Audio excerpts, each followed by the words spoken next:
Vou guardar uns segundos. Uhum. E o Facebook diz-me que estamos em direto. Pronto. E uma vez que estamos em direto, e só me resta acreditar naquilo que o Facebook me diz, não tenho forma mesmo de o comprovar neste momento. Uhum. Quero então cumprimentar o meu convidado de hoje, Jorge Bateira. Antes até de o apresentar, quero lhe dizer boa noite e muito obrigado por ter aceito este meu convite. Obrigado eu. É uma oportunidade também de falar para um auditório mais alargado. Jorge Bateira é economista aposentado, licenciou-se na Faculdade de Economia da Universidade do Porto e doutorou-se pela Universidade de Manchester. Lecionou em várias universidades.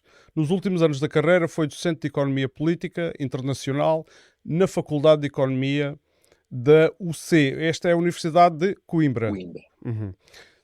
Tem publicado reflexão política nas redes sociais e no YouTube, em particular os vídeos Snacks de Economia Política. Eu também vi algumas aparições do Jorge na SIC, já há uns anos.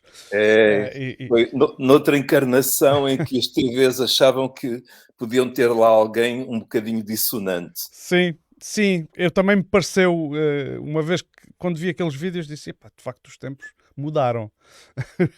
É, E a nossa conversa é política e é economia.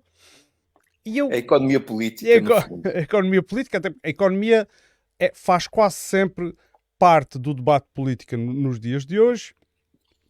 Ainda hoje temos um dos grandes anúncios do início deste governo, Montenegro, a dizer a AD defende baixa de impostos para desbloquear salários e economia. Portanto, Uhum. é assim um dos primeiros intenções políticas É. anunciadas. A minha primeira pergunta, e talvez seja um pouco provocatória, mas advém talvez de muitas horas de eu ouvir as pessoas, esta nova direita, não só a AD, portanto é a direita tradicional, digamos assim, Não. mas esta nova direita, que agora já está representada e portanto já podemos falar nela abertamente, não é? Já não Claro. é marginal, no caso É. do Chega e a Iniciativa Liberal, que também tem alguma representação e que É. tem É. muita representação na nossa vida nas redes sociais, portanto. Sim, eles E ele, trabalham muito esse lado, e isso já quando nos Estados Unidos com Trump, isso foi assim, e depois Steve Bannon, que era um dos conselheiros principais do Trump, também ajudou a campanha do Bolsonaro, e acho que agora o Steve Bannon está por trás do Chega também. essa, por acaso, eu tinha a intenção de lá ir. Vamos lá assim muito direto, mas a minha pergunta um dos argumentos que eu vejo recorrentemente é vivemos em socialismo. E socialismo, porque é o Partido Socialista. Isso é socialismo, é o sistema que está na Venezuela. E logo pobreza. Portanto, eu vejo esta linha de raciocínio que É, sabemos que é, quer dizer, pelo menos é uma para retórica, uma retórica, sim. é uma retórica que manipula as pessoas. Uhum. E como a maior parte das pessoas tem pouca instrução, eh, podem até ter mais instrução em outros domínios, mas politicamente não se têm informado muito, e o resultado é eh, esse disparate pegar de que vivemos em socialismo. Uhum.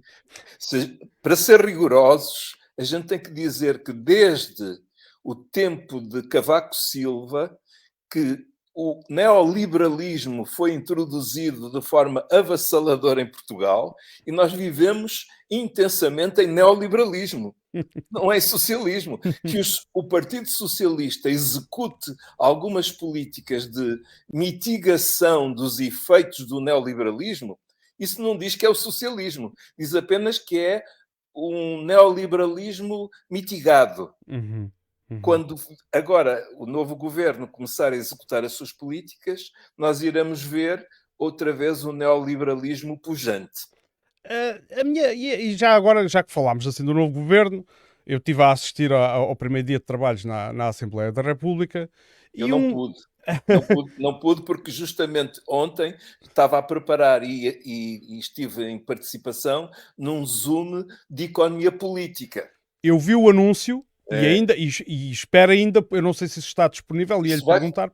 há de ficar disponível Ok, na página YouTube da Associação Portuguesa de Economia Política, mas eles vão primeiro editar um pouquinho a ok. gravação e dentro de alguns dias estará certamente.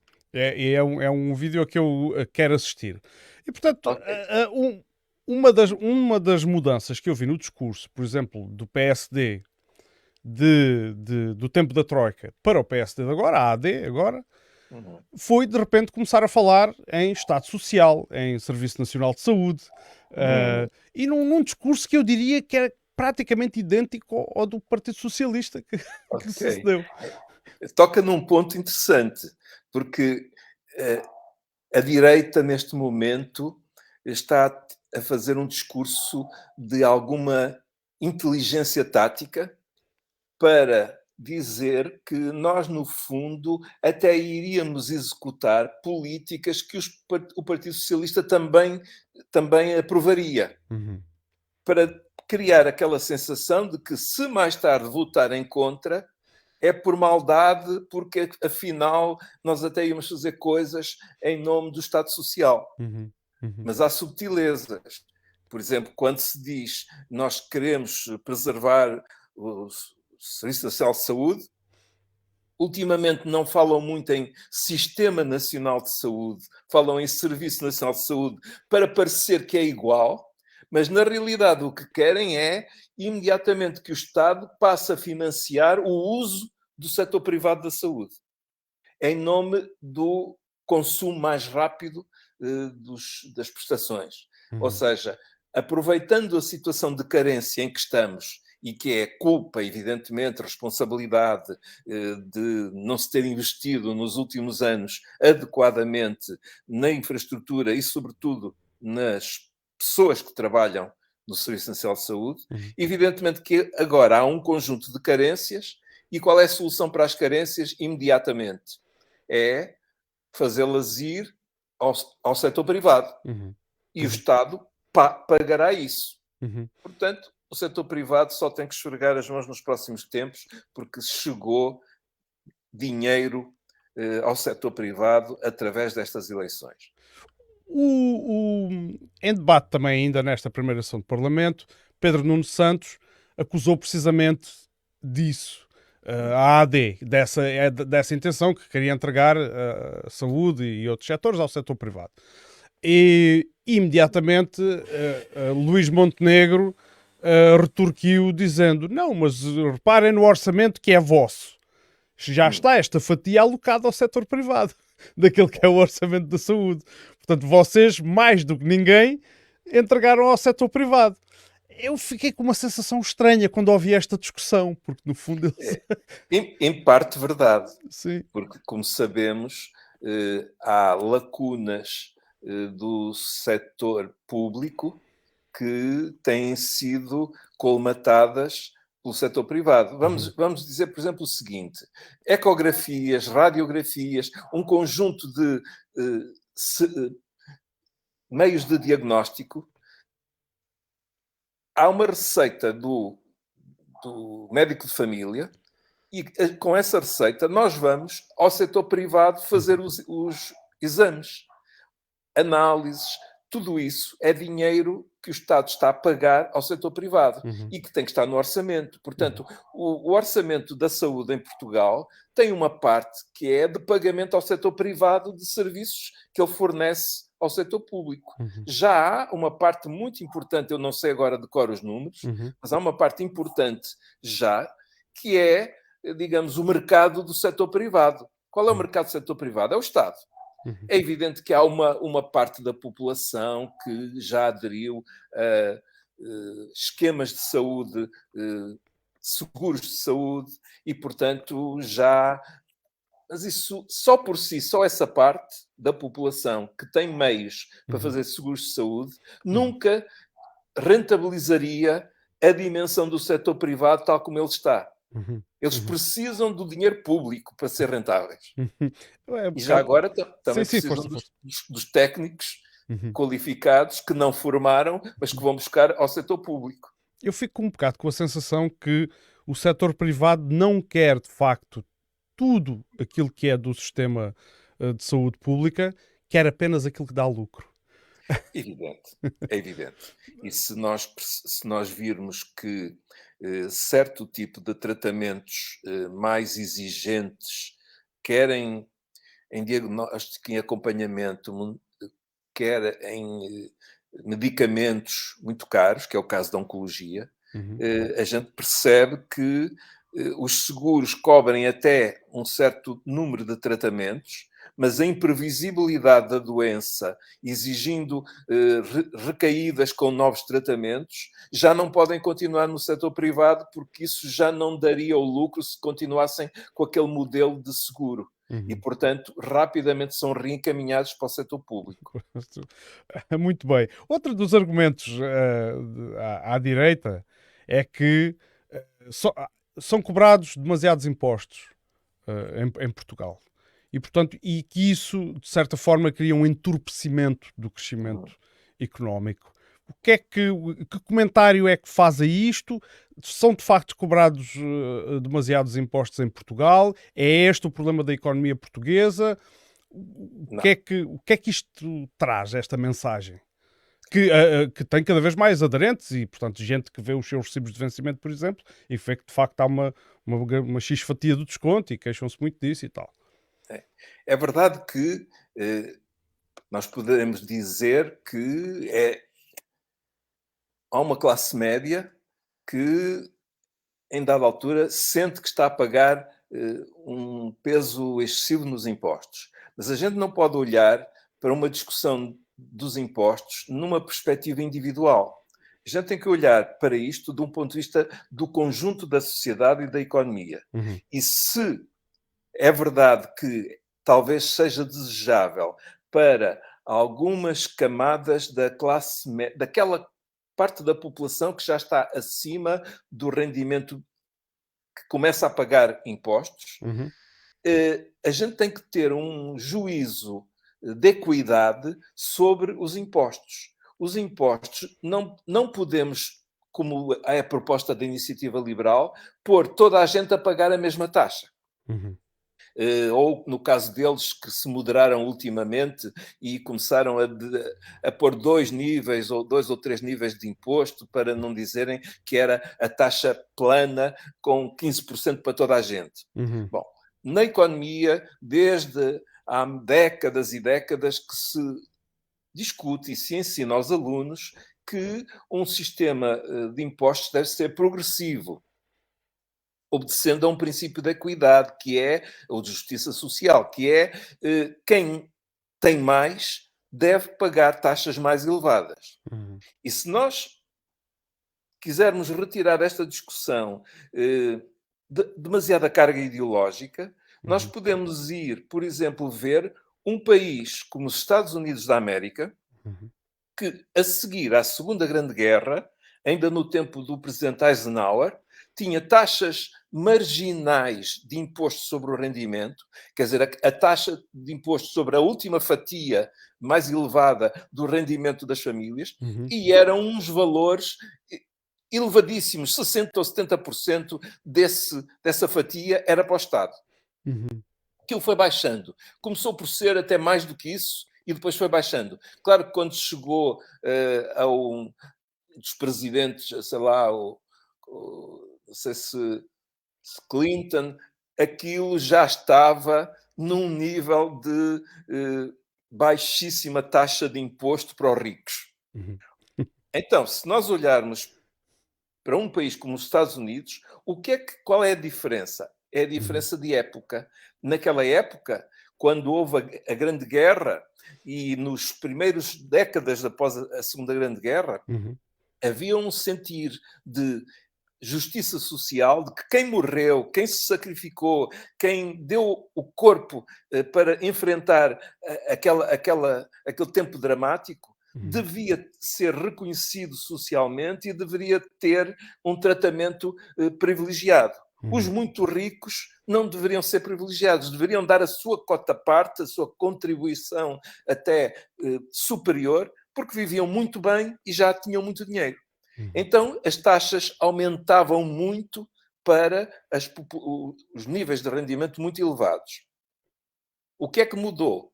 Mudou com os anos 80, com o chamado neoliberalismo. Com a eleição do Reagan nos Estados Unidos e a Margaret Thatcher no Reino Unido, é evidente que regressou a ideologia que já existia desde antes da Segunda Grande Guerra e que preconizava um recuo do Estado e uma intervenção, quando o Estado tivesse que intervir, seria para promover os mais ricos. Ronald Reagan deu grandes descontos de impostos aos mais ricos. Em nome de quê? Em nome de que, enriquecendo os que já eram ricos, dando-lhes descontos nos impostos, eles ficariam com mais motivação para investir, para criar riqueza, e depois os de baixo da hierarquia social iriam beneficiar disso. Pingaria a riqueza de cima para baixo. É o chamado, o termo em inglês é o trickle-back economics, não é? O trickling down. Trickle-down, não é trickle-back, é trickle-down economics. Então é isso, vai pingar para os de baixo, porque os ricos ficam mais ricos, vão generosamente lançar novas empresas, criar novos postos de trabalho e toda a gente vai melhorar a sua vida porque eles ganharam uma nova motivação para pôr a economia a crescer. A verificação empírica, histórica de tudo isto é de que isto é falso. Mas em Portugal aplica-se agora muito esse discurso. É que com o neoliberalismo, quem recebe estas benesses fiscais vai pôr o dinheiro nos offshores, vai meter o dinheiro nos sítios de especulação, dá muitíssimo mais trabalho montar uma empresa, criar postos de trabalho, procurar vender, do que pegar no dinheiro e comprar um prédio e esperar que ele valorize para depois vender mais caro ou ir comprar títulos especulativos noutros lados. Portanto, estamos a falar de uma teoria absolutamente errada, falsificada por estudos empíricos e académicos sucessivos e, no entanto, aparece com essa credibilidade toda na televisão como se tivesse qualquer comprovação validada academicamente. Não tem nenhuma. É pura ideologia. Porque dizem-nos assim que nós, a nossa casa, se queremos gastar, primeiro temos que ganhar, não é? E utiliza-se um bocado essa lógica. O país não tem dinheiro, então primeiro temos que ganhar dinheiro e só depois é que podemos distribuir, não é? É errado, mais uma vez errado. É uma ideia errada pensar que a economia doméstica é semelhante ou análoga à economia de um país. Não é. Você recebe, cada um de nós recebe um salário e se gastar algo mais, não tem interferência no salário do mês seguinte. É sempre o mesmo todos os meses, excetuando aqueles eventos pontuais em que se recebe um aumento de salarial, ou no caso da Troika, um corte salarial. Excetuando esses eventos excepcionais, a receita que entra na família, o rendimento que entra na família é estável, é o mesmo. E é independente do que acontece do lado da despesa. Na despesa, nós gastamos mais, gastamos menos. Eventualmente, se gastarmos mais do que recebemos, temos que ir às poupanças. Podemos fazer poupanças durante alguns tempos e depois vamos buscá-las quando a despesa é superior à receita, mas há uma independência entre a receita e a despesa. Ora, isso não acontece numa economia de um país. Muito claramente, é preciso dizer que quando o Estado gasta e aumenta, imaginemos, a despesa no investimento público, ou faz um aumento aos funcionários públicos, isso repercute-se na economia com um aumento da procura. Há uma maior procura, porque o Estado gastou.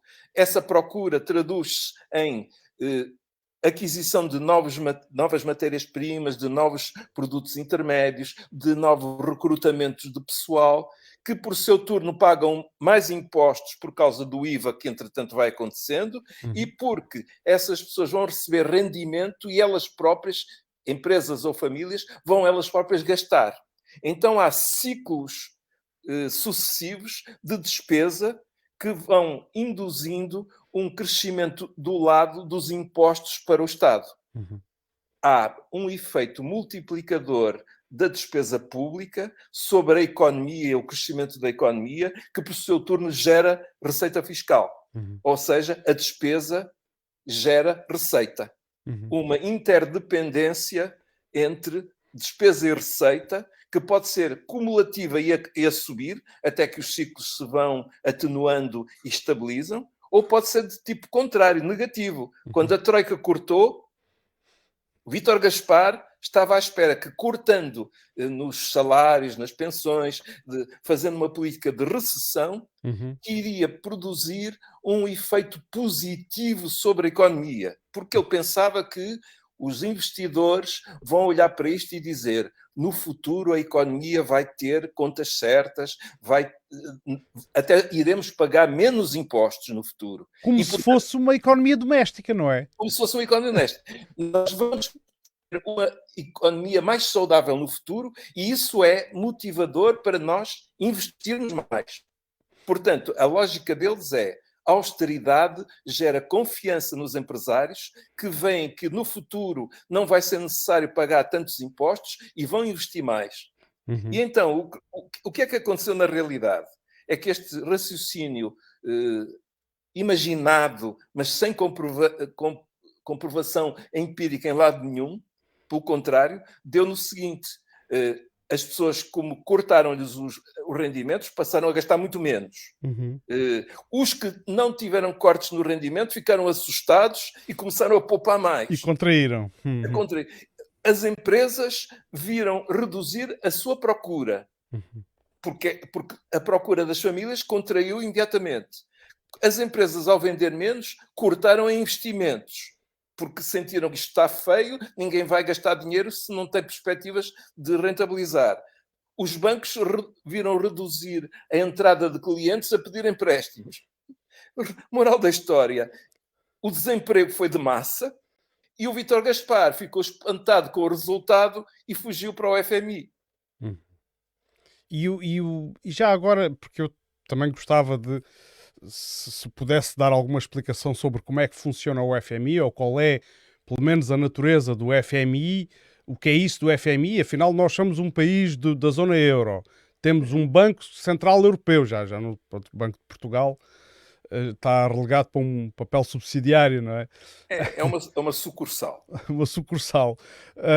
E então, porquê é que tivemos que ir? Porquê é que dentro da zona euro não se encontrou uma solução? Porquê é que teve que vir o FMI, que tem um historial de intervenção em países da América Latina, muito grande, da África, da Ásia, e de onde geralmente, após uma intervenção do FMI, pelo menos eu não conheço nenhum caso de sucesso a seguir uma intervenção do FMI. É histórico o papel recessivo das políticas do FMI. É teoria económica do mais retrógrado e errado que há. E é interessante que no gabinete de estudos deles, que é um departamento de estudos, já vários economistas produziram artigos científicos falando da necessidade de um outro tipo de políticas. Mas quando chega à cúpula da direção do FMI e aos níveis, digamos, mais elevados de decisão de política sobre os empréstimos aos vários países, as condicionalidades impostas continuam iguaizinhas. Às vezes saem notícias de que parece que o FMI vai mudar de orientação. Isso são transcrições de alguns textos. Mas quando chega a hora de decisões é igualzinho. Continua tudo como está. E, portanto, vem de uma teoria económica errada da austeridade. Agora, o que é estranho é que a União Europeia recorreu ao FMI. Sim. Porquê? Porque a construção da União Europeia não foi feita a pensar na necessidade de empréstimos de grande escala para os vários países. Porque a União Europeia não, por ignorância, por ideologia ordoliberal, que é o neoliberalismo de versão alemã, sempre se pensou que, desde que todos se comportassem ali em torno do máximo de 3% de déficit e tal, que era uma coisa que permitia que as dívidas não disparassem. Uhum. O que acontece é que a crise financeira que começou nos Estados Unidos em 2007, 2008 e que entrou pela Europa dentro, desde logo pôs em causa aquela ideia de que a moeda única nos protegeria de grandes crises financeiras internacionais. E porquê é que pôs em causa? Porque os bancos europeus estavam interligados completamente aos bancos norte-americanos, por compra daqueles títulos que depois se começou a chamar ativos tóxicos. Tóxicos. Uhum. O quê? Eram títulos especulativos. O valor deles aparentava ser de seguro, carimbados pelas agências de notação financeira que davam aquela classificação máxima, AAA, Uhum. mas na realidade o que estava lá dentro eram dívidas de crédito à habitação de famílias pobres, o chamado subprime, Uhum. que eram os de baixo, como já tinham conseguido endividar as classes médias, era preciso que o negócio bancário americano continuasse indo explorar as classes pobres. Então, emprestavam a quem não tinha dinheiro ou quem tinha recursos muito baixos. Os que pediam emprestado pensavam assim: eu compro, fico a dever, mas a minha casa está em valorização e pensando que a bolha continuava sempre a valorizar, Uhum. pediam emprestado, julgando, de qualquer modo, se eu tiver dificuldades, vendo a casa e pago o empréstimo. Eu gostava de lhe fazer uma pergunta também de natureza técnica, que é como é que nós conseguimos evitar a escalada da dívida se o dinheiro que circula em Portugal não é nosso, é comprado? E, Hum, portanto, se ele é comprado, não é? Portanto, à partida tem que ser comprado com juro. hum. Portanto, quanto mais dinheiro circular, mais dívida haverá, não é? Como é que se... Eu tenho alguma dificuldade em perceber Eu sei, e se calhar eu também não vou saber tirar completamente as dúvidas todas de uma só vez. Mas deixe-me clarificar este ponto para terminar só. Sim, sim, E claro. vamos já à questão da dívida. É que aqueles títulos, afinal, eram maus, Uhum, os bancos europeus ficaram aflitos, uhum, eh, perceberam que, afinal, no seu ativo, aqueles títulos valiam pouco. Se o ativo encolheu porque os títulos, afinal, não valiam o que se dizia, o passivo ficava maior que o ativo e estavam em falência técnica. uhum. Começaram a olhar uns para os outros e a dizer: se aquele banco nos está a pedir dinheiro, a gente vai empresta ou não empresta? Se emprestamos, corremos o risco de ficar sem dinheiro. Então, congelaram o crédito entre os bancos europeus. E ao congelar o crédito dos bancos europeus, também congelaram o crédito aos bancos portugueses, e espanhóis e gregos. Uhum, Nós viemos a seguir aos gregos, claro, uhum, e aos irlandeses. E o uhum, que é que acontece? A crise tornou-se, na realidade, uma crise bancária. Ou seja, quando se diz aí que o país foi à bancarrota em 2011, sim. é um erro crasso do Ok, ponto de vista da teoria económica. ok, ok. O país tinha dinheiro suficiente naquele ano para pagar salários, pensões, tudo. E está publicado, até o secretário de Estado das Finanças do governo de Sócrates publicou depois um livro com os dados todos, dizendo não havia problema nenhum de pagamentos do Estado. O que é que havia? Havia um assédio dos banqueiros junto do Ministro das Finanças, Teixeira dos Santos, no sentido de que estavam sem possibilidade de fazer o rolemão da dívida dos seus bancos para os bancos europeus, alemães e franceses. Uhum. Então, perante essa dificuldade, vencia-se a dívida dos bancos portugueses e os bancos alemães ou franceses diziam: não emprestamos mais, porque normalmente chegava ao Uhum. vencimento, nova dívida para pagar a anterior e Exato. continuavam assim. Uhum. Porque a liberalização financeira com o mercado único permitiu que o dinheiro circulasse através de Portugal, da Europa, com toda a liberdade e, portanto, a integração financeira era um facto. Então, a única solução para o problema dos banqueiros era o Estado pagar as dívidas dos bancos. E foi o que o Estado fez.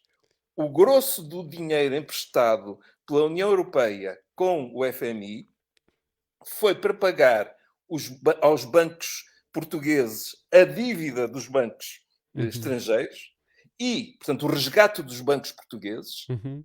de certo modo, colocou a sua dívida aos estrangeiros dentro do orçamento do Estado português e, por outro lado, mais algum para o funcionamento do país nos anos seguintes, tendo em conta que as taxas de juro tinham subido a níveis estratosféricos, porque nos mercados financeiros se dizia que aqueles países que estão a acudir aos bancos não vão conseguir pagar as dívidas normais, porque estão a ficar tão endividados com este resgate dos bancos, que Uhum. nós que temos títulos de dívida pública portugueses, epá, se calhar não nos vão pagar a dívida. Então, toda a gente a descartar a dívida pública portuguesa dá uma taxa de juro implícita na dívida muito superior. Ok. Quando o preço do título baixa, a taxa de juro Sobe. equivalente sobe, Uhum. negociada no mercado secundário. Portanto, isto deu como resultado que é errado dizer que houve um país que entrou em bancarrota, que o Que Sócrates gastou rebentou. demais, não é? Não, não, se formos ver o nível da dívida pública portuguesa em 2009, 2010, em 2009 e para trás, não era nada de especial e havia outros países que tinham dívidas superiores. O problema é que em 2010, em 2009 ainda, houve uma reunião da Comissão Europeia que decidiu que, face ao caos dos Estados Unidos e aquilo que vinha por aí na Europa, íamos entrar numa grande depressão como a de 29 e anos 30. E era preciso aprender a lição da história. Uhum. Portanto, não podemos cruzar os braços, porque senão teremos um desastre colossal em toda a Europa. Então, todos combinaram investir muito em 2009 para 2010. E 2010, Sócrates gasta, e a Parque Escolar, por exemplo, é um dos rostos mais visíveis desse acréscimo deliberado de despesa para enfrentar a recessão. Portanto, vir dizer que ele gastou demais, se não tivesse gasto, a situação de desemprego seria muito pior. Ok. Ou Ok. seja, quando há crise e recessão, é a obrigação do Estado gastar, porque isso ergue a economia e depois ele próprio recebe em receita fiscal quando a economia relança. E aí ele já retrai a despesa e entra o dinheiro da receita. Uhum. Isto não funciona como uma família, realmente. Isso é muito interessante, mas o que eu ainda acho mais interessante é que, uma vez que hoje essa informação pode ser consultada, não é? Sobre aquilo que se passou, mas Sim. quando vimos nos tempos de antena e os principais debates e os comentadores, é recorrente a memória da intervenção da Troika e do partido que levou o país à bancarrota. Isto é recorrente e não vejo ser rebatido. E aí eu acho que entra um erro que eu acho trágico da esquerda. A esquerda, desde que se instalou nos mídia essa ideia de bancarrota e de culpa do Sócrates, depois como houve aquela parte da sua vida obscura Uhum. que ainda está por concluir o julgamento, mas que todos nós temos uma noção, há indícios suficientemente fortes para percebermos todos algo que era muito pouco recomendável, Uhum. mas então juntam-se as duas coisas e diz está ali o bode expiatório dos males do país. E, na realidade, aquilo que foi executado a partir de 2011, 12, com Passos Coelho à frente do governo, Uhum. foi um crime contra a sociedade portuguesa e contra a economia portuguesa. Uhum. Aquilo não endireitou coisa nenhuma, só piorou. Degradou completamente a economia, rebentou com a vida de muita gente que perdeu possibilidades, estabilidade económica, desemprego. De pagar as casas onde morava. Foi um desastre económico e Uhum. social. Para Uhum. no final, em 2014, percebendo o desastre que era e já tendo o principal ideólogo que dava a caução teórica, que era Vítor Gaspar, que era aquela personalidade académica Uhum. indiscutível e que era sagrado o que viesse daquela boca. Tendo ele fugido, tiraram o pé do acelerador, deixaram respirar um pouquinho mais a economia, e isso já permitiu aliviar e já não foi tão mau o ano de 2014. E quando entra António Costa com a nova política, o que ele faz é repor salários, repor pensões. Eliminar sobretaxas e... Uhum. À luz dessas teorias que andam por aí agora ressuscitadas, parece que aquilo que ele fez foi errado e deveria ter produzido coisas horríveis na economia portuguesa, porque gastou. Pois é, precisamente o contrário.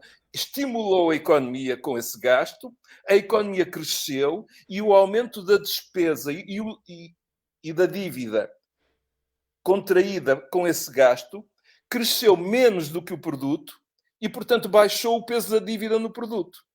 Ou seja, numa fração em que no quociente o denominador cresce mais do que o numerador, o quociente baixa. Então, o que é que nós tivemos? Continuadamente o peso da dívida a descer, com o Costa a gastar.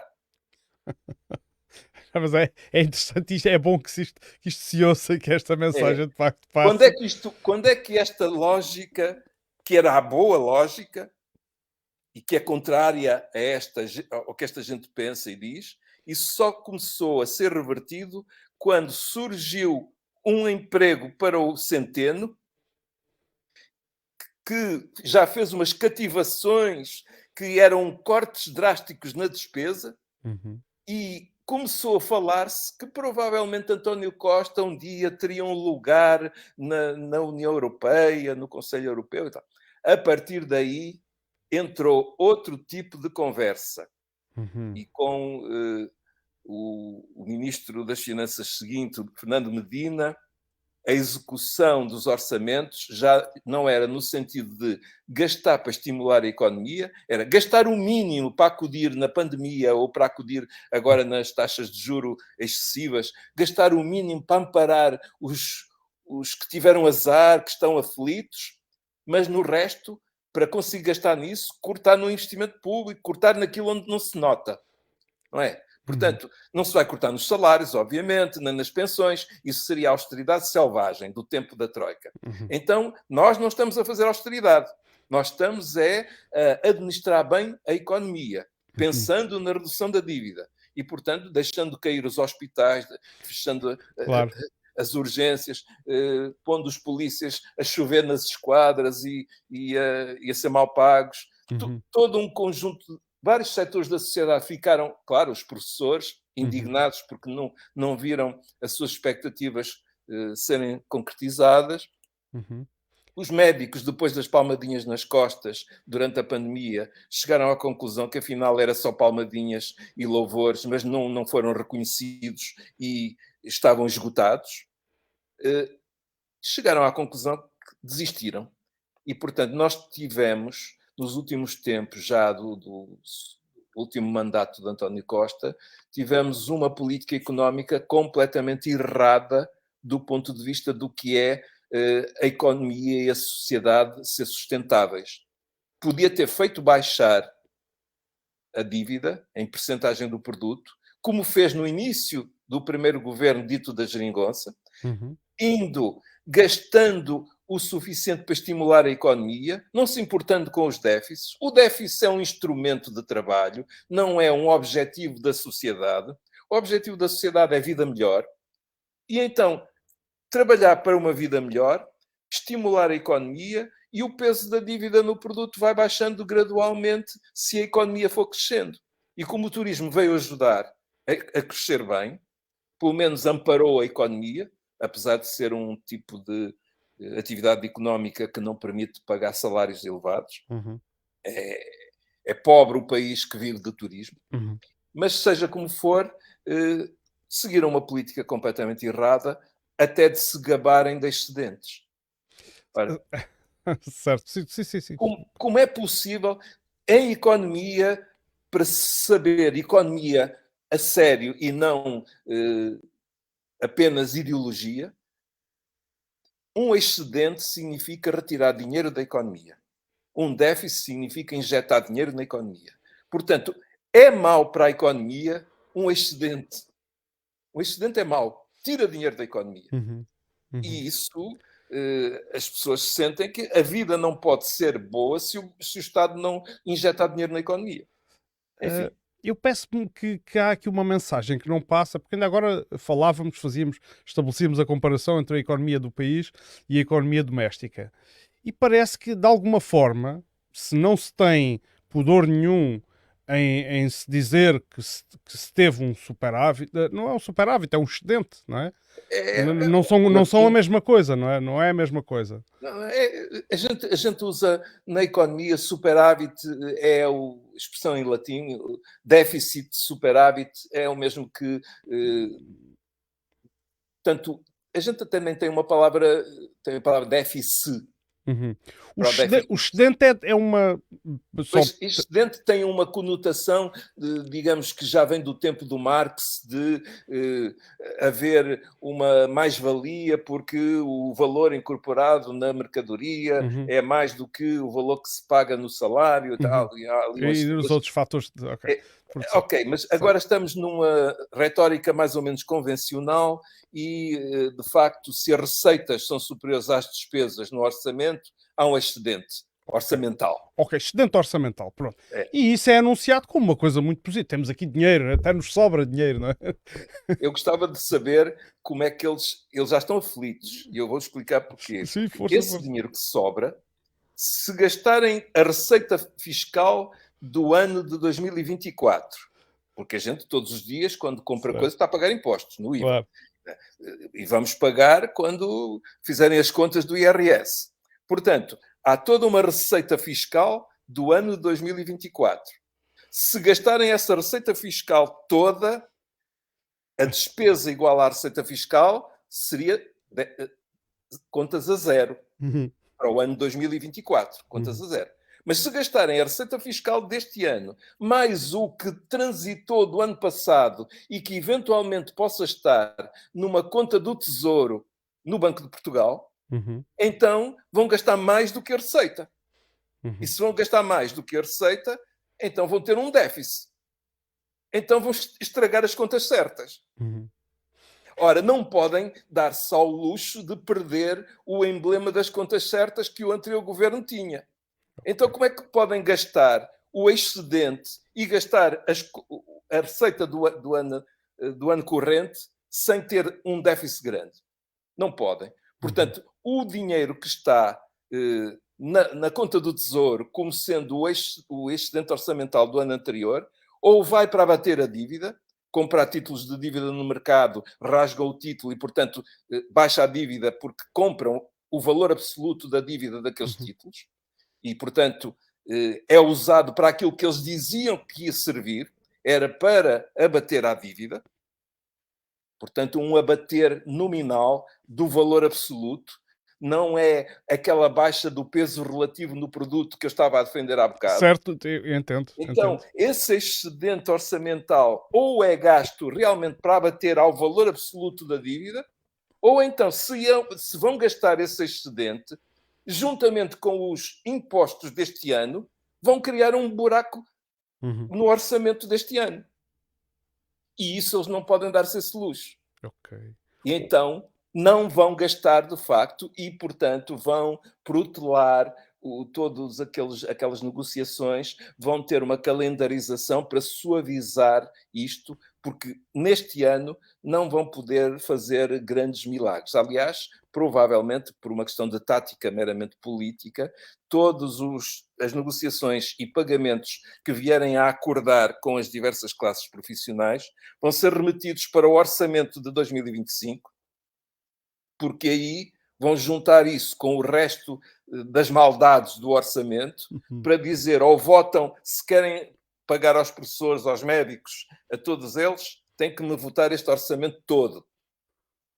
Se ok, votam contra este orçamento todo, então estão a fazer mal àqueles que vocês diziam que queriam fazer bem. E, ok. portanto, a tática política vai ser esta. Uhum. O que é que, agora, falando da Europa, o que é que a Europa ganha, o que é que a Comissão Europeia ganha em que Portugal se mantenha neste estado? Quer dizer, Nós de facto vemos personalidades portuguesas, como o António Costa, não é? E Durão Barroso, etc., a serem premiados, não é? A serem quase que promovidos, para dar a sensação que são Eu, promovidos. só, antes de responder, faço só um à parte para dizer que o António Costa ontem deve ter ficado a perceber que não vai para lugar nenhum na União Europeia. Porque Ok. a Procuradora-Geral da República deu o toque e foi uma facada final. Na questão do processo, O do caso do processo influencer. baixa para o nível normal Uhum. de investigação e vai lá ficar sem tempo, de forma que não há prazo nenhum que lhe interesse a ele que será cumprido. É a minha íntima convicção Uhum. é que ele está completamente arrumado pelo Ministério Público. Uhum. Bom, Ok. isto é um golpe político, claramente político. Uhum. Tirando esta parte, a União Europeia é um caos. Eles próprios não sabem que futuro hão de dar a isto. E já nem falo da questão do alargamento indefinido por aí fora. Qualquer Uhum. dia o Azerbaijão também é a União Europeia. Uhum. Ou qualquer coisa assim. Pronto. Sim. Nunca, não se imagina um Estado que o objetivo era isto passar a ser um Estado federal a prazo. Cada vez mais juntos e não sei o quê, em nome de um Estado que um dia haveria de ser qualquer coisa. Para isso se criou uma bandeira e um hino, e já Uhum. se fala também na hipótese de um exército Uhum. europeu, toda essa lógica, mas ao mesmo tempo é contraditória com o resto. E, portanto, há ali conflitos de perspectivas muito grandes.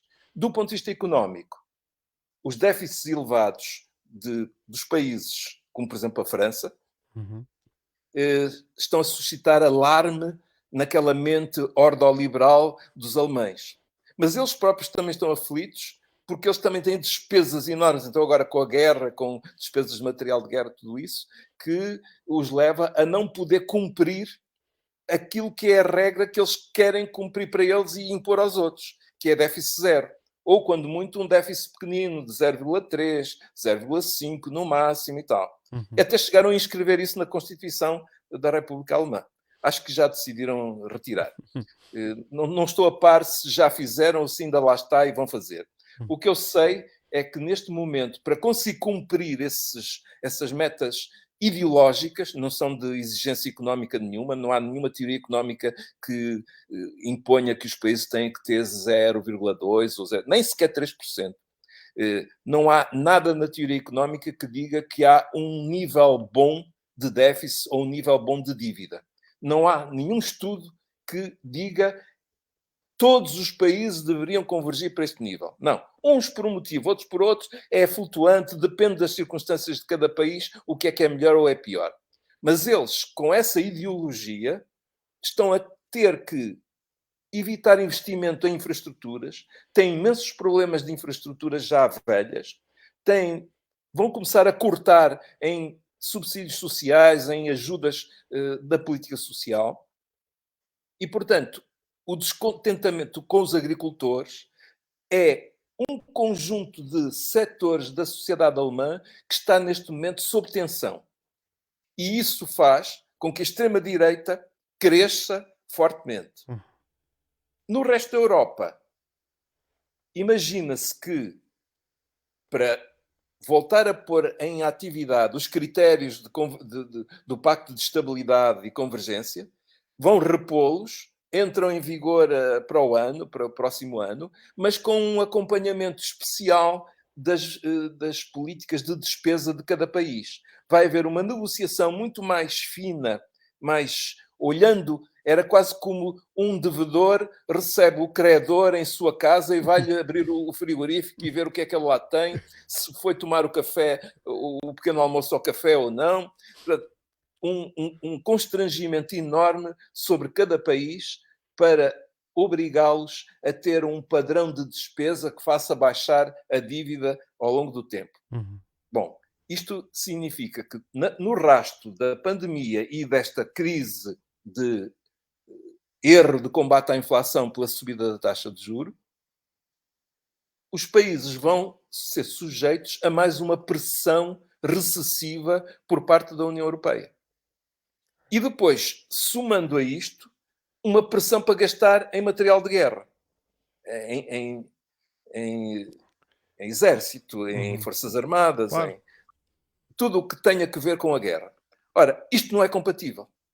Porque se for gastar ainda mais nisso, menos se gasta na saúde, na educação, nas prestações sociais, no que for. Ou no investimento, que é uma coisa que não se vê que não se gastou, mas no final uma ponte pode cair, ou outro tipo de estradas têm mais buracos, ou o caminho de ferro, o comboio quase que cai ao Douro, etc. Portanto, nós temos que perceber que o investimento público em Portugal foi baixando drasticamente ao longo destas últimas décadas. E isto porquê?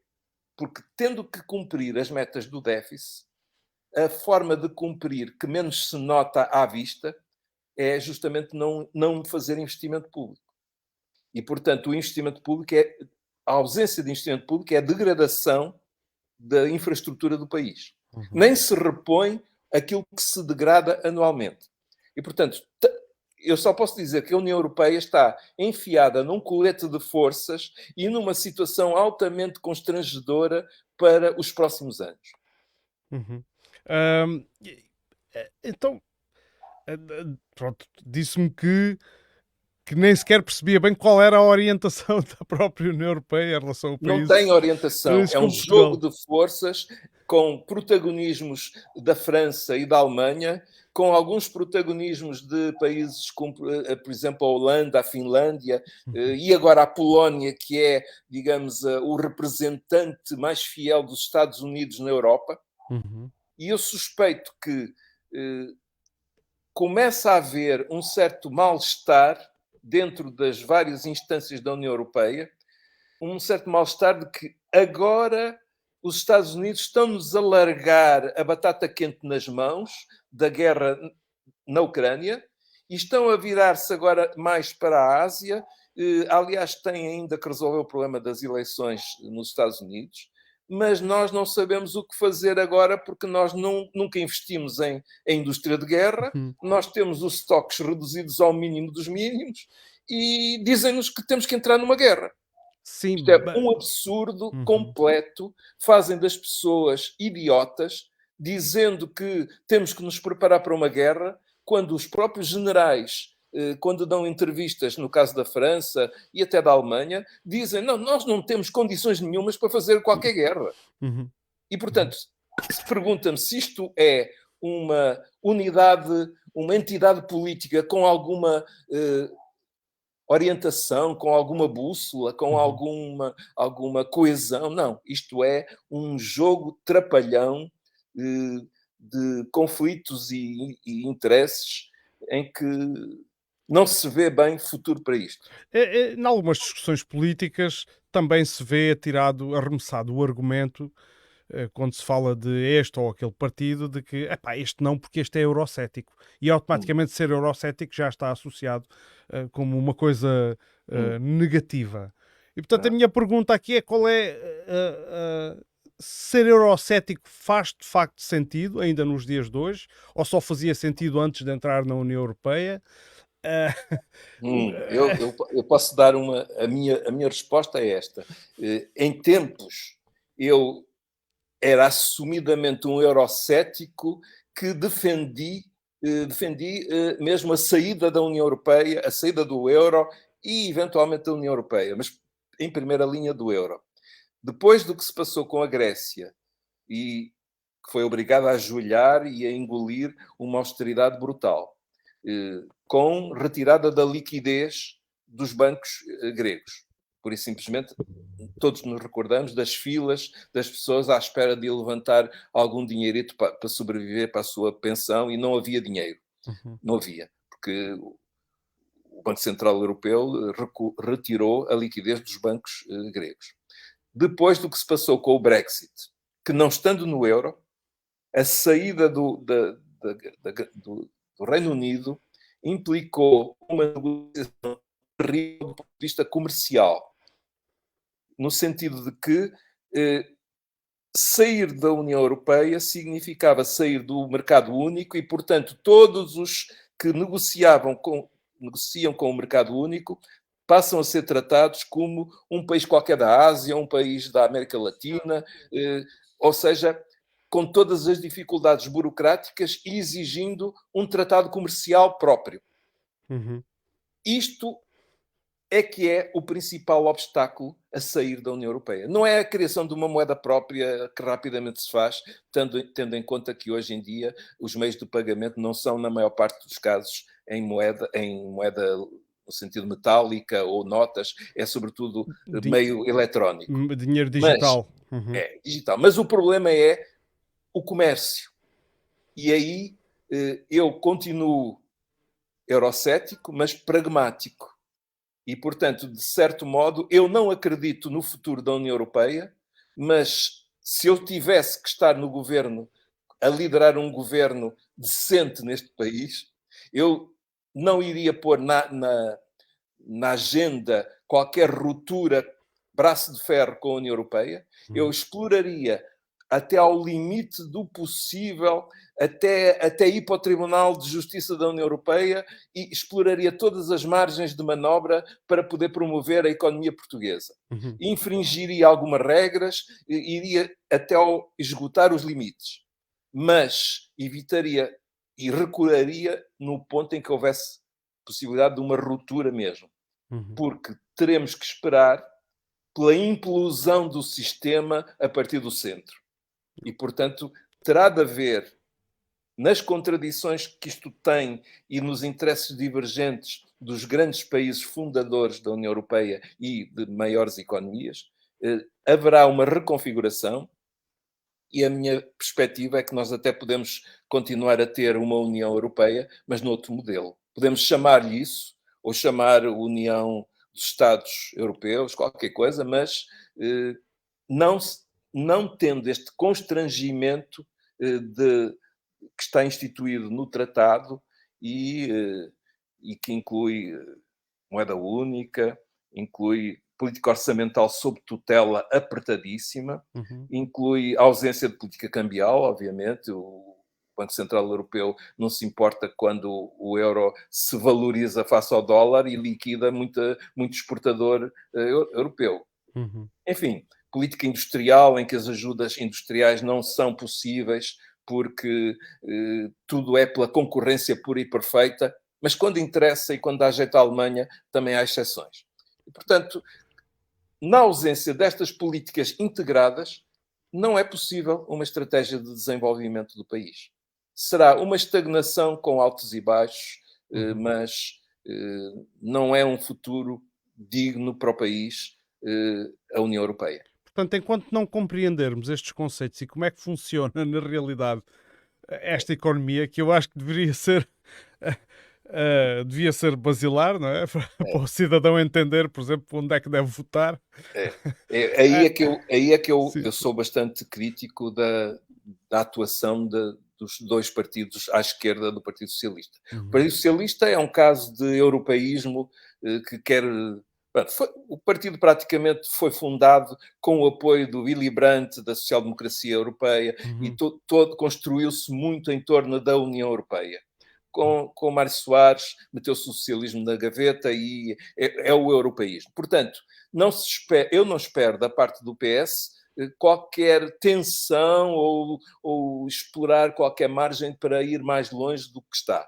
É a obediência e é a ortodoxia da União Europeia. Agora, os outros dois partidos, acho que têm falhado estrondosamente na explicação à população daquilo que eu estou aqui a dizer. Sim. E isto que eu digo, não ouvi até hoje ninguém dizer na televisão. Sim. E, no entanto, às vezes eles estão lá na televisão, poderiam abrir a boca e dizer. Mas acho que falta estofo técnico e acho que falta convicção de que é por aí o caminho. Porque acho que tem na cabeça esta ideia. Se a gente fala disto, vai perder votos. Sim, mas até temos alguns, quer dizer, quando ouço, por exemplo, Ricardo Paes Mamed, que ainda tem alguma exposição o único, mediática, talvez, que ainda tem presença visível na televisão. Sim, mas de facto é isso, o discurso desses partidos, eu concordo, é uma crítica que também faço. Ficam muito na trica política do cotidiano, quando muito com palavras-chave, salários, habitação, isto, Uhum, que tal. A explicação ao povo dos mecanismos que nos conduzem a isto e que impedem que haja melhores políticas no país, uhum, isso é uma coisa que precisava de ser explicado. uhum, E, portanto, até porque é como um doente. O médico, quando tem uma coisa séria para tratar, primeiro tem uma conversa com o doente e diz-lhe: olha, a verdade é esta. Não uhum, se engana o doente. Diz-se a verdade e agora vamos trabalhar juntos para ver se conseguimos resolver o problema. uhum, A esquerda não diz frontalmente ao povo português: nós temos este problema e nós não vamos ter um desenvolvimento satisfatório do país se não tivermos outras condições. Então uhum, vamos ver, mesmo que não esteja na nossa mão fazer tudo o que desejaríamos, uhum. vamos fazer um caminho. E porque não faz isto, o descontentamento não compreende o porquê disto e refugia-se no demagogo da extrema-direita que diz que vai limpar a porcaria porque isto é tudo fruto da corrupção. Uhum, Ora, a uhum. corrupção em Portugal não tem qualquer relação com tudo isto que eu estive a dizer. É uma coisa marginal relativamente aos constrangimentos do desenvolvimento do país. Mas Uhum. estamos nisto. O outro aspecto, e que também é um argumento também muito usado à direita, é que Portugal é pouco produtivo. Temos que ser mais produtivos. É, E nisto parece-me que está implícito, mas isto é a minha impressão, posso estar errado. Está sempre implícito a ideia de que não podemos trabalhar menos horas, é, não não podemos, temos que trabalhar mais dias na é. semana, temos que esticar, ou ter menos férias, ou menos feriados, ou este tipo. E nem feriado. Sim. É, isso é uma ideia absolutamente errada, provém da teoria neoclássica e do ordoliberalismo como ideologia, do neoliberalismo como ideologia, e que trata as questões macroeconómicas como se fossem questões micro, como se fossem questões pessoais ou dos trabalhadores na empresa, etc. Os trabalhadores dão o litro, dão o melhor de si, e Uhum, se tiverem melhores empresários, ainda o ambiente ainda é mais produtivo. Tudo isso não muda um grama que seja na questão essencial, que é a produtividade é medida pelo valor do que se produz eh, relativamente ao trabalho. E o uhum, valor que se produz é muito diferente quando se produz turismo ou quando se produz robôs, quando se produz eletrónica ou como se produz calçado. uhum, Então, o que a gente tem é que olhar para o perfil da estrutura produtiva portuguesa, olhar para a especialização da economia portuguesa, ver quais são os setores que ocupam a mão de obra deste país, uhum, e aí percebe-se porque é que a produtividade é baixa. Porque produzimos coisas, ou serviços, ou produtos de baixo valor acrescentado. uhum, E, uhum. portanto, é por isso, não é por falta de esforço, é porque não temos a educação.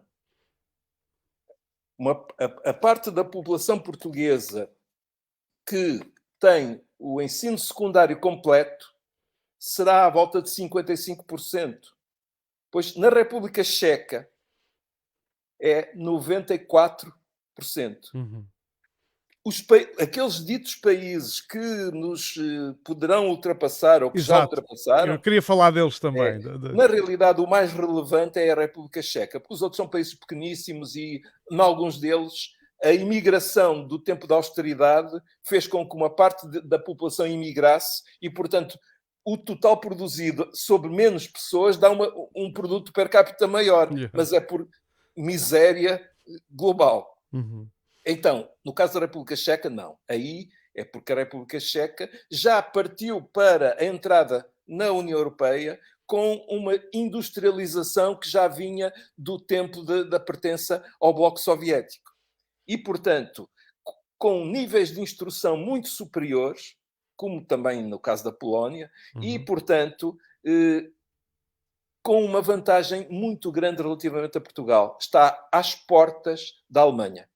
Quando o muro de Berlim caiu, a República Federal Federal Alemã Alemã, sim. assinou logo a seguir um tratado de cooperação e boa vizinhança com a República Checa, com a Checoslováquia, que depois Que separou. depois se separou, sim. E então, nós temos aqui uma situação em que os engenheiros vão no instante ali controlar a qualidade. Uma boa parte da produção automóvel é feita lá. O mercado alemão é um mercado que importa da República Checa. Nós temos ali uma situação que não é de todo comparável com a situação portuguesa. Nós não temos o benefício dessa localização, temos um peso ainda muito grande por recuperar de baixos níveis de instrução e, infelizmente, tivemos desde Cavaco Silva o neoliberalismo em força, que significa recuo do Estado na ideia de uma estratégia de desenvolvimento. Se você se recordar, deixou de se falar em planeamento. Planeamento é uma palavra proibida, é tabu. Estratégia de desenvolvimento nunca se fala. Se você olhar para a televisão e os debates, diz temos uns problemas para resolver, e é esta fragmentação da situação do país em problemas, com uma lista de compras em que a gente dá a baixa disto e daquilo que, entretanto, vai resolvendo, e falta uma visão de conjunto e de articulação entre todos, que é uma estratégia de desenvolvimento. E isso não há. Não há porque é o neoliberalismo. Por muito que venham dizer que isto é o socialismo. Sim, por muito que venham dizer que... E, de facto, diz-se isso. Diz-se que, por ser socialismo e por aqueles países serem mais liberais, cresceram mais do que nós. Então, houve uma liberalização completa do mercado financeiro, houve uma privatização de tudo o que fosse possível privatizar, e o que houver ainda por privatizar vai ser privatizado agora. Qualquer dia vão introduzir a inovação de polícia privada, é uma questão de tempo, já existe nos Estados Unidos exército privado. As cadeias são parcerias público-privadas. No Reino Unido, eu estive lá e vi as linhas de autocarro eram concorrentes com autocarros a ultrapassar os outros para apanhar os passageiros adiante, porque era tudo privado. Centros de saúde agora estão a ser... Os novos centros de saúde já dão uma remuneração especial aos médicos, consoante os objetivos que conseguem alcançar. Mas a etapa seguinte já existe no Reino Unido. É a privatização do centro de saúde. Claro. Existem grandes multinacionais da saúde norte-americanas que já compraram centros de saúde no Reino Unido. Portanto, sim, desculpe, não quero interromper o raciocínio, estou a gostar imenso de ouvir. No essencial, nós vivemos, desde há décadas, em regime neoliberal. E é um descaramento enorme vir dizer que isto é o socialismo. Eu faz-me impressão quando, enfim, quando a saúde deixamos de ser pacientes e passamos a ser clientes, e isto não faz confusão às pessoas só porque conseguiram um atendimento mais rápido porque tinham um seguro e não sei o quê. As instalações são mais bonitas, etc. Mas quando chega a hora da verdade, coisa séria, ou vai para as equipas médicas do setor público, que são as que têm experiência e acumulam os casos uns a seguir aos outros, que permitem consolidar conhecimento, ou então, no privado, sujeitam-se ao risco de falta de massa crítica para poderem tratar bem. Por muitas boas instalações, por muitos funcionários bem fardados. E até porque há outro dado, eu li isto algures, bom, vou dar esta informação assim um bocado em cima dos arames, mas a verdade é que muita gente, e isto depois pode ser verificável, por quem tenha interesse, muita gente que tem seguros, e isso às vezes também é utilizado como arma de arremesso. Pois, mas se o público é melhor, porque é que as pessoas têm seguros? Muita gente que tem seguros, e é o meu caso pessoal, tenho porque a minha empresa inclui isto no pacote. Claro. E portanto eu não tenho outra escolha, eu tenho mesmo de ter um seguro. Mas há uma realidade que é esta. De facto, o Serviço Nacional de Saúde também sofreu deste aperto orçamental ao longo de anos. E os médicos não foram bem remunerados. Portanto, há tempos de espera excessivos pelas consultas, há setores como, sei lá, por exemplo, psicologia, psiquiatria. Se eu tiver problemas psicológicos e tiver que ir a uma consulta dessas, eu não posso esperar de ser atendido no setor público, tenho que ir ao privado. E o mesmo de De oftalmologia, oftalmologia, por exemplo. Eu também tenho casos de tratar de oftalmologia. óculos. Há coisas que no setor público não foram desenvolvidas. Mesmo agora ainda estão a começar a instalar os dentistas, a começar em pouquíssimos, quase a título experimental, em alguns centros de saúde. Envolvidos 50 anos do 25 de Abril. Há toda uma insuficiência que justifica que o setor privado vá preenchendo. E compreende-se que as pessoas recorram àquilo que está disponível. Eu não critico as pessoas. O que eu critico é a política de desinvestimento do setor público. Uhum. E que está relacionada com as políticas orçamentais. Claro, sim. E disse há uns anos, num dos vídeos que publicou na sua página do Facebook, dos snacks económicos, que para convencer os desiludidos, os snacks de política, desculpe. Snacks de economia política. De economia política, peço desculpa. Para convencer os desiludidos, não basta criticar as políticas dominantes. Propor uma alternativa política bem distinta que recupera a soberania indispensável ao desenvolvimento do país. E depois diz ainda assim: o povo é receptivo ao discurso da recuperação da soberania. Mas aquilo, eu aqui vou argumentar contra esta última frase, esta última afirmação, e eu vou dizer, eu aquilo que vejo a tendência é que o povo está cada vez mais receptivo ao discurso saudosista. E que talvez veja aí a recuperação da soberania, mas é sempre através dos símbolos nacionais, das glórias do passado, da identidade portuguesa, o sangue puro lusitano, coisas destas. Assim. Tem razão nesse ponto. Acho que a esquerda deixou fugir a bandeira nacional e o discurso da soberania nacional para a extrema-direita. E eu dou o exemplo do Brasil. No Brasil, a extrema-direita fez manifestações enormes, gigantes, nas ruas, embrulhados na bandeira nacional. E a bandeira nacional era uma forma de dizer: vocês não são patriotas, vocês não querem o bem deste país e nós é que queremos. Ora, depois de o Lula ter ganho, ele próprio reabilitou a conexão do Partido dos Trabalhadores à bandeira nacional. Não de uma forma tão intensa como a direita, mas reabilitou e em vários momentos aparece até a própria gravata e tudo. O que é que isto quer dizer? Que a esquerda em Portugal tem que reformular um pouco o seu discurso para dizer: o desenvolvimento do país implica que nós possamos votar e pedir contas a um governo que tem capacidade de decidir. E, neste momento, esse governo não é soberano para decidir. Nesse sentido, não é a soberania da extrema-direita de ser contra os imigrantes, de xenofobia, não de ser contra outros países, não. É a democracia, para ser autêntica, implica que o povo tenha a palavra e decida. E, quando decidir, quem tiver que executar as políticas tem que poder fazê-las em nome do que o povo votou. Neste momento, o povo pode votar o que quiser, que as políticas são aquelas que Bruxelas decidir. Isto é a ausência de soberania. Certo. Ou seja, a democracia está em causa neste momento e, aliás, o Jean-Claude Juncker, como presidente da União Europeia, em dado momento, na crise grega, disse isso de uma forma muito clara, dizendo: vocês podem eleger quem quiserem, mas a política é esta. E agora, se não dizem assim, dizem-no de uma forma mais discreta, mas é isso.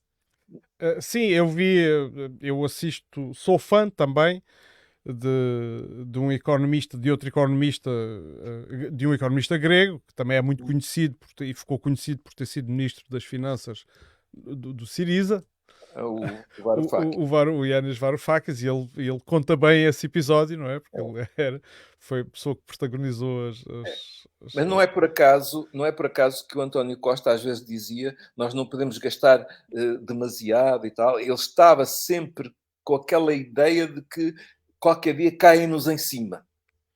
Uhum. E isto, no fundo, é um país que se tem de comportar quase como uma região autónoma dos Açores ou da Madeira relativamente à República. Claro, é uma província de um Estado maior, É, não é? e como já deve ter notado, o orçamento da Madeira e o orçamento dos Açores dependem essencialmente do envelope da República. Pública. E, portanto, neste sentido, nós não temos moeda própria, Uhum. não temos liberdade até do ponto de vista orçamental, porque também as próprias diretivas já não são apenas de limiar de gasto, são também de conteúdo de gasto, porque no semestre europeu que avalia os orçamentos, ou as propostas, intenções de orçamento, já se discute as reformas estruturais que o governo tem que ter. E Uhum. reformas estruturais, leia-se, reformas neoliberais. E o orçamento, também me parece que o orçamento é assim funciona como uma espécie de o aluno que faz o trabalho de casa e depois vai mostrar ao professor para ver se É, está bem. é Ou, isso. ou se tem que Isso faz. voltar para trás. É isso. É exatamente assim. Agora, com as novas regras que estão a ser instituídas, ainda vai ser mais minucioso na observação da natureza das despesas. Hum. E, portanto, eu só posso dizer que não tenho outra palavra para caracterizar a situação em que estamos. É falta de soberania. Uhum. E, Se a reivindicação de soberania é feita também pela extrema-direita, eu acho que isso é mais culpa da esquerda ter largado a bandeira uhum. da democracia que exige soberania. E agora, deixando, quer dizer, mas ele está sempre latente na nossa conversa, a questão da economia e voltando a uma afirmação que fez logo no início da nossa conversa, do surgimento do Chega, portanto, deste partido. No Sim. fundo, isto é uma versão daquilo que se passa, é um É, modelo que se está a passar, faz parte da onda. faz parte de uma onda, mas como é que, quando se analisa o seu discurso com seriedade, com algum tempo também, é preciso para se andar atrás de tudo, e se vê que o conteúdo é contraditório, é pobre, que existem franjas desta organização que se comportam como autênticos hooligans às vezes.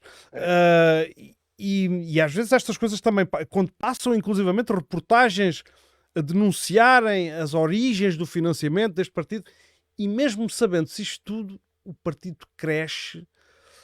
Pronto, eu não quero aqui, obviamente, nenhum coelho da cartola, não é isso que eu pretendo, mas gostava de ouvir os seus pensamentos sobre este fenómeno. É assim, eu acho que este fenómeno era inevitável em Portugal e nós nunca seríamos a exceção na Europa. Por uma razão simples, porque a causa disto é o neoliberalismo. O neoliberalismo está a trucidar vidas de pessoas, está a causar ressentimentos, está a causar perplexidades, porque esperam que o próximo governo faça uma política que melhore a vida das pessoas e depois acabam por não ver resultados palpáveis. E, pelo contrário, depois até acabam por ver que alguns políticos até se apropriam de recursos ou se apropriam de contactos e saem do governo e vão para grandes empresas que antes tiveram contactos com o Ministério. Tudo isso gera uma reação de revolta. Se eu estou mal, ou se os meus filhos não vão ter aquele percurso que eu julgava que eles iriam ter, porque afinal vão viver pior que eu, se o sítio onde eu vivo, afinal ainda encerraram mais os CTTs, afinal já não há isto nem há aquilo, desertificação, falta de desenvolvimento regional, as pessoas dizem assim, em dado momento fartamo-nos e dizemos chega. Que foi o que fizeram noutros países. É um voto de ressentimento de dizer não queremos mais nada disto. É um sinal que queremos dar à classe dirigente, às elites que nos governam, que a gente está farto disto. Não vão ler programa nenhum, não querem saber de detalhes suspeitos dessa gente. A maior parte desse voto é um voto de queremos lá saber, nós queremos é que mude qualquer coisa para melhor. E se esta gente vai fazer barulho, e se esta gente vai se comportar de forma mal educada na Assembleia da República e vai bater nas tampas e vai fazer ali um chiqueiro na Assembleia da República, pois que façam. A gente precisa de mudar esta porcaria. Pois. Portanto, é a lógica do bota abaixo. Uhum. Não está certa. A gente sabe que isto não resolve nada. Mas isto é um resultado de políticas erradas que precisam de ser mudadas. Uhum. E enquanto não mudarmos as políticas neoliberais que temos, isto não vai para melhor. Isto não vai para melhor. Uhum. Portanto, se olhar para os anos 30 do século XX, percebe que após a Grande Depressão e o desemprego de massa, os partidos que governavam praticavam políticas de austeridade julgando que isso iria melhorar a situação.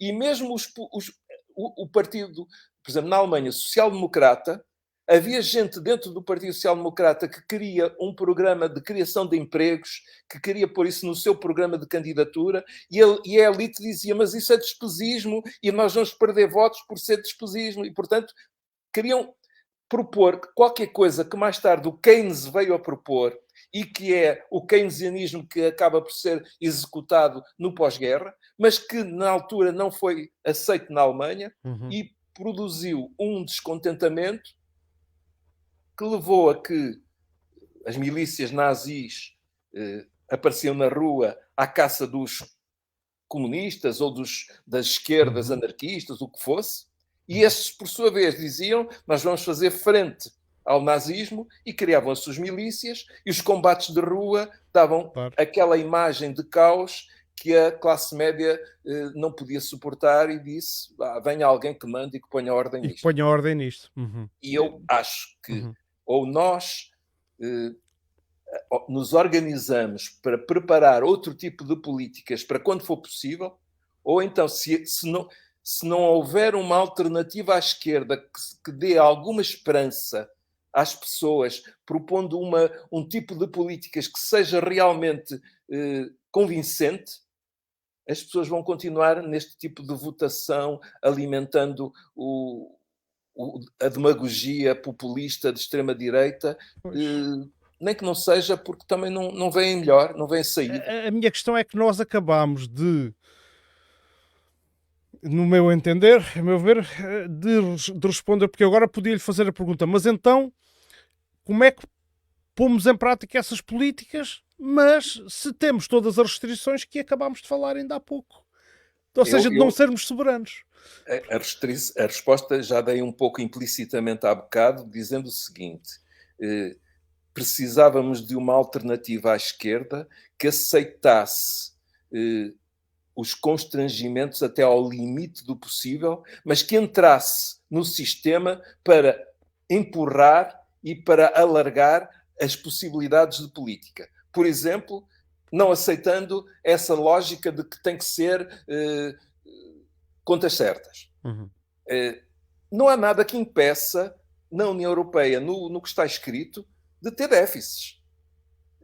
Aliás, fala-se que os mercados financeiros, não é? Os mercados financeiros só atuarão se o Banco Central resolver deixar atuar, porque é o Banco Central quem controla a taxa de juros.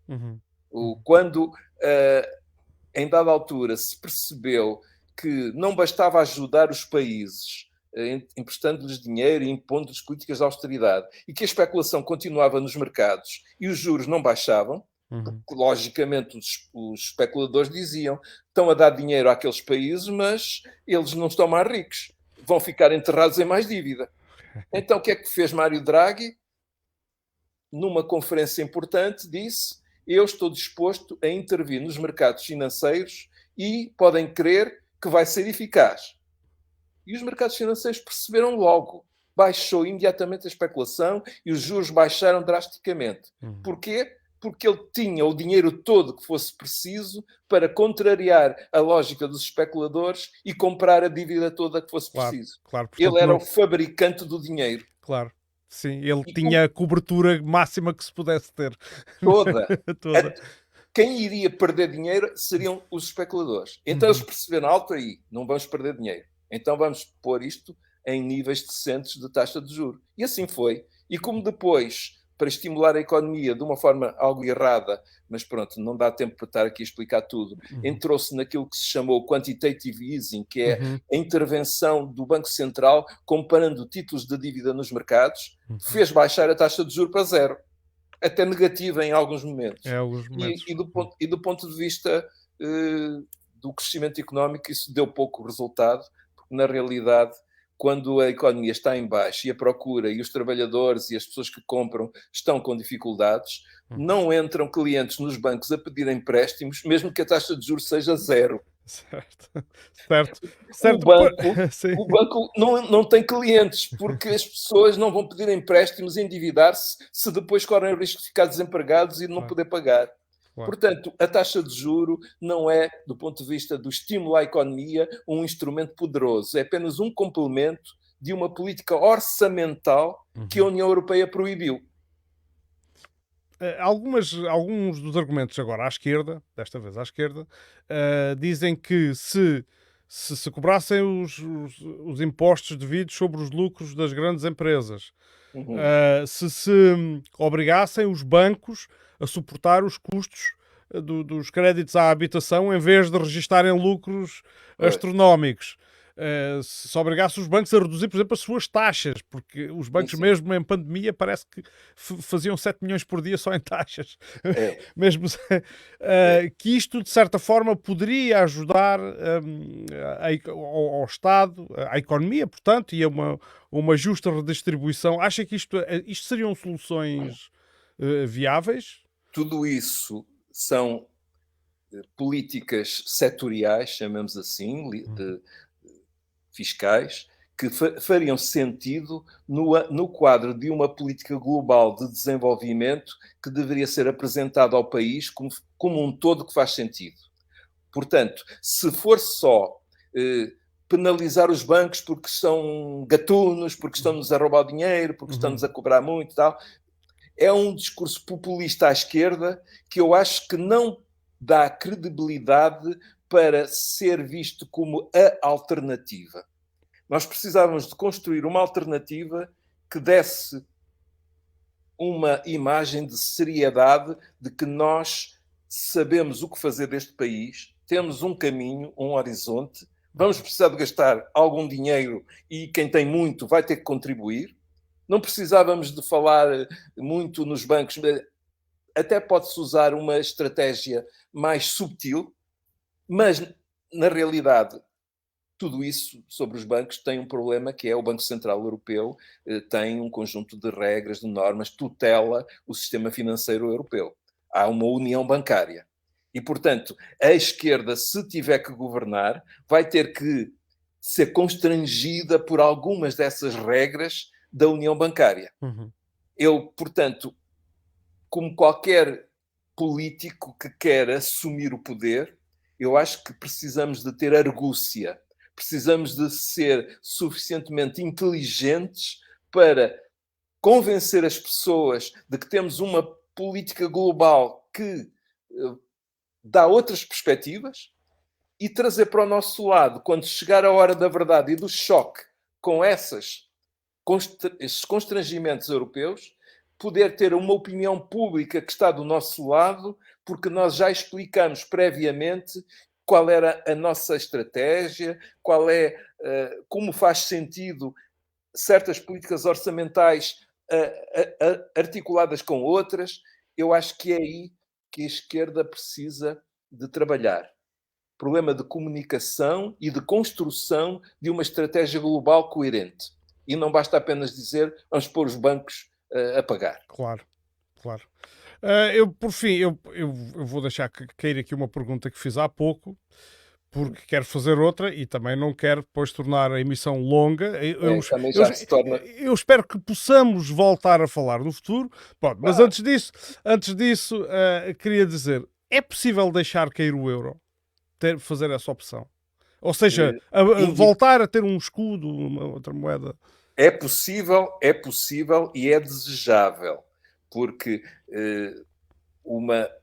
a moeda tem que ser um instrumento de política ao serviço do desenvolvimento do país.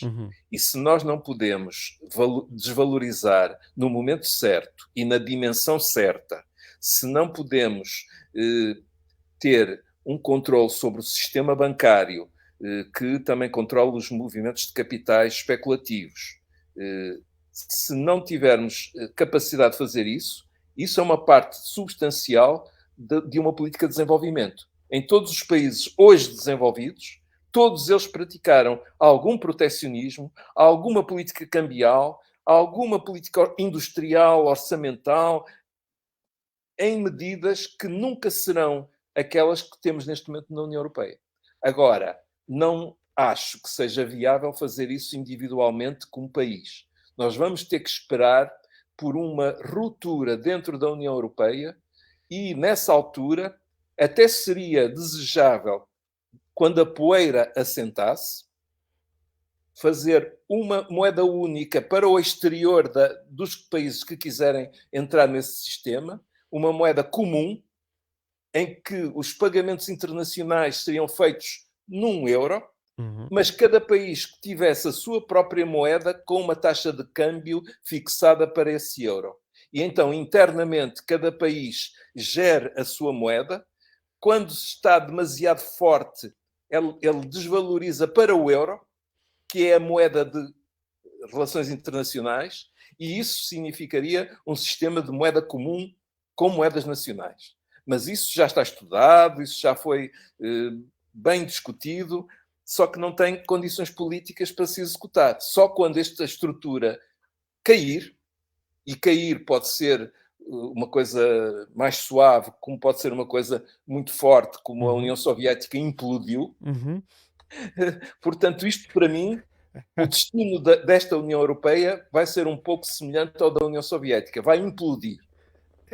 De facto, as comparações com um e com outro sistema, por incrível que possa parecer a algumas pessoas, eu deteto algumas semelhanças. Há problemas internos que em dada altura não se conseguem resolver, há pressões externas que em dada altura são insustentáveis, e é de uma convergência de fatores externos e de fatores internos que todos os sistemas mudam. Isso é comum até na natureza. É fatores externos e internos, e é a conjugação dos dois, não só de uns, dos dois, que vão dar origem, em dada altura, a uma conjuntura de transformação. Muito bem. Que depois isso possa ser mais convulsivo ou gerido de uma forma mais suave, isso vai-se ver. Ninguém tem uma bola de cristal para saber. Muito bem. Eu agradeço-lhe imenso a participação neste podcast. Eu sinto que o nível desta emissão foi muito elevado. Para mim foi uma lição muito valiosa, e eu tenho interesse em geral, mas eu agradeço o convite e o interlocutor curioso, interessado. E bem de alto nível. Obrigado. E espero poder contar consigo em futuras emissões, porque eu acho que assim, o meu guião é bem mais extenso do que a nossa conversa. Mas eu faço sempre isso por uma questão de segurança, porque quando não conheço bem as pessoas. A pessoa pode fazer respostas mais curtas e assim. Exato. Eu também peço desculpa se fui demasiado falador. Não, de todo. Até porque então, eu agora vou potenciar este vídeo, vou cortá-lo em bocadinhos, vou fazer clipes de coisas mais pequenas. Sim. Ok. Muito bem. Então. Muito obrigado a todos. Peço-lhe só que não desligue a nossa chamada. Eu vou terminar o direto, mas peço só que permaneça mais um minuto. Okay. Também não lhe roubo muito mais tempo. E agradecer a todos os que viram, os que vão ver. E já sabem, sigam o Admira Livre Podcast, ora no Facebook, ora no YouTube. Os conteúdos são muito diversos que por aqui podem encontrar. Às vezes mais radicais, às vezes mais moderados. Mas tentamos jogar em todas as frentes. Espero que continuem a acompanhar. Já sabem, isto é uma iniciativa completamente autofinanciada. Não tem qualquer agenda. E assim, enquanto houver estrada para andar, a gente vai continuar. Adeus.